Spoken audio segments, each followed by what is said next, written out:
Mr. Wohl, let's talk about that behavior and how that undermines the faith of Tennesseans and all Americans in our public institutions, because they could see what was happening, but they were being lied to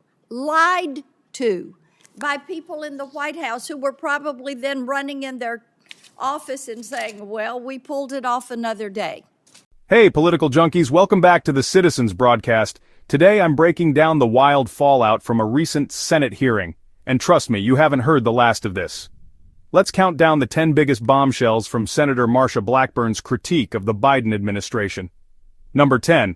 Blackburn claims Biden's cabinet questioned his fitness to serve, but stayed silent.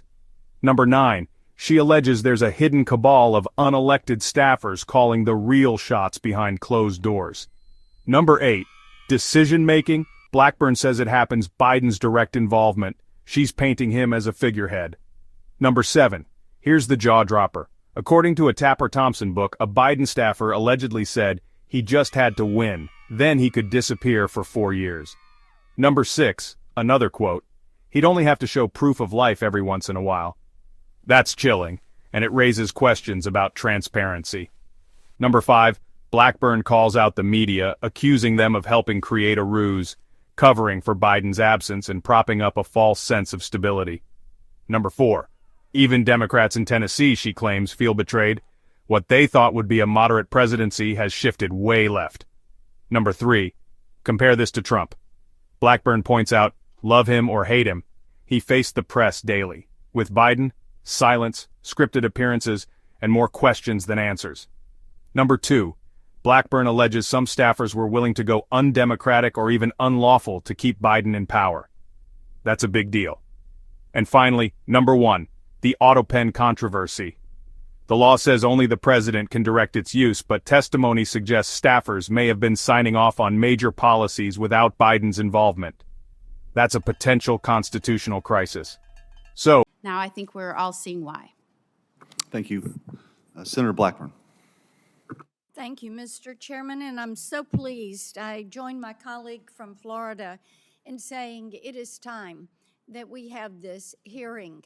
All across Tennessee, I hear from people every single week that say what was really going on in the White House, and why would no one say anything when, with your very own eyes, you could look at any of the footage and see what was transpiring with President Biden. And I think the fact that many of his own cabinet members knew that he was not fit to serve and that there was a cabal behind the curtain who was making all the decisions.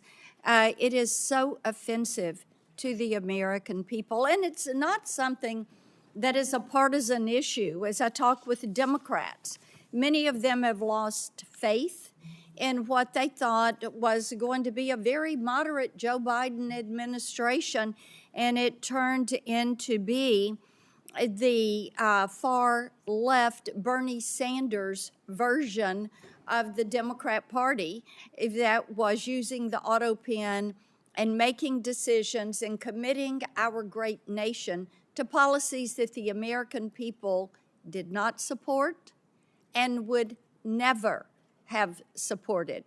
And I fully believe that because of that overreach and that flippant attitude that much of his staff had toward the policies of this nation, to people in the administration that chuckled about tossing gold bars off the Titanic.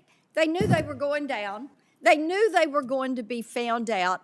And they probably knew at some point there would be a hearing like today, and the other side of the dais would be completely empty because no one can defend what they did. Mr. Wohl, I want to come to you for a moment and talk about something that was really a disturbing revelation from the Tapper-Thompson book. And you know, this is part of the thing. Now we're finding out the media was all a part of the joke. They were part of the ruse. They were part of the fraud that was pushed forward. A Biden staffer told the authors that Biden just had to win and then he could disappear for 4 years. That's all they needed to do. And, you know, it is, the following statement was, he'd only have to show proof of life every once in a while. And as I had a Tennessean say to me, when they had actually downloaded this book and read it, and then they said, you know, how stupid do they think we are? And the disrespect this administration showed to the American people. Why is it that the American people appreciate that President Trump goes out and nearly every day is taking questions and answering questions? Is because they have now found out that these staffers were willing to do undemocratic things, as using their term, to keep the president in office, to keep Biden there.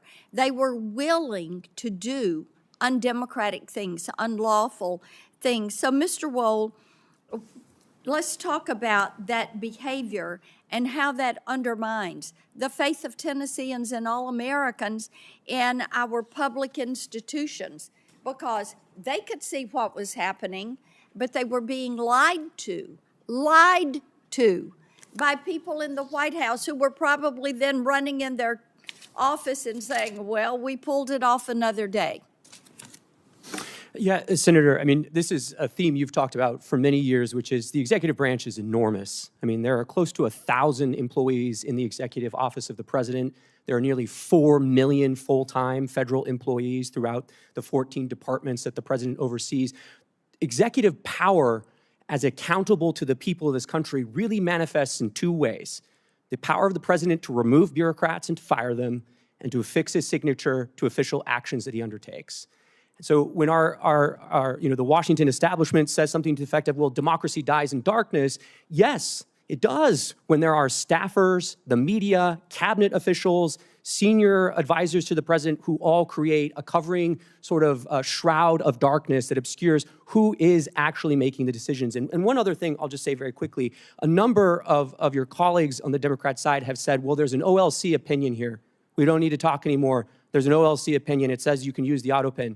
The opening paragraph of that OLC opinion says you can use the Autopen, but only when the president directs that you do so under his decision-making power, right? It is very clear again and again that the president actually has to make the decision. That cannot be delegated to a staffer or an advisor. And there's no indication here that anyone other than staff were making these decisions.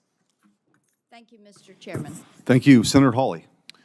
Thank you, Mr. Chairman. Thanks to all the witnesses for being here. You know, the visual, sometimes it really is true. A picture speaks louder than words. It's worth 1,000 words. And here, all you have to do Is Biden really running the country, or is power shifting in the shadows? Drop your take in the comments below. Don't forget to like, subscribe, and turn on notifications. This is the Citizens Broadcast. Stay informed, stay engaged, and I'll catch you next time.